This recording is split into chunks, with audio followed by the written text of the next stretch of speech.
Hi friends, welcome back to our channel. అందరూ ఎలా ఉన్నారు ఫ్రెండ్స్? బాగున్నారండి. నేను ఇక్కడ క్యాబేజీ ఫ్రై చేస్తున్నానండి. దానికోసం అయితే క్యాబేజీ తీసుకున్నాను. దాన్ని అయితే చిన్న చిన్న ముక్కల కింద కట్ చేసేసుకొని నీట్గా క్లీన్ చేసేసుకున్నానండి. ఇక్కడ నేను ఉల్లిపాయ వేయట్లేదండి. 2 టమాటాలు, 2 పచ్చిమిర్చి, కొంచెం వెల్లుల్లిపాయ, ఆవాలు, జీలకర్ర, కరివేపాకు అయితే ఇక ఫ్రైకి సరిపడా ఆయిల్ అయితే వేసి మనం కట్ చేసుకొని ఉంచిన ఇవి మొత్తం ఇంగ్రీడియంట్స్ ఇవన్నీ కూడా మనకు కొంచెం గోల్డ్ కలర్లో వచ్చేదాకా ఫ్రై చేసుకుందామండి. నేను కావాలంటే మీరు ఎండుమిర్చి చేసుకోవచ్చు. నేనైతే పచ్చిమిర్చి చేశానండి. మా పిల్లల కోసం కొంచెం కారం అంతా కూడా టమాటా, పచ్చిమిర్చి, మనం వేసిన కరివేపాకు, వెల్లుల్లిపాయ అయితే బాగా ఫ్రై అయ్యిందండి.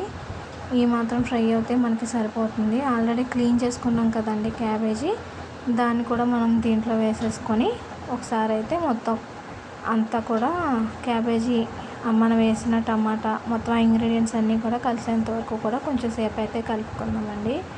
ఇక్కడ నేను సిమ్లో పెట్టుకుని ఫ్రై చేసుకుంటున్నానండి. హై ఫ్లేమ్లో పెట్టకూడదు. కొంచెం టైం పట్టినా మనం ఈ క్యాబేజీ ఫ్రై అనేది సిమ్లో పెట్టుకొని చేసుకోవాలండి. టేస్ట్ అనేది బాగుంటుంది. ఎందుకంటే మళ్ళీ మాడిపోతుంది కదా ఫ్రెండ్స్, అందుకని దీంట్లోనూ టేస్ట్కి సరిపడా కారం, ధనియా పొడి, సాల్ట్. మీరు ఇంకొంచెం ఎక్కువ తినాలనుకుంటే కొంచెం ఎక్కువ వేసుకోవచ్చు, స్పైసీగా అనుకునే వాళ్ళు.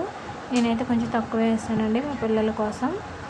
అన్నీ వేసుకొని మనం ఒకసారి మొత్తం క్యాబేజీకి అంతా కూడా మనం వేసిన మసాలా అంతా కూడా కలిసేంత వరకు కూడా కొంచెం సేపు అయితే తిప్పుకుందామండి.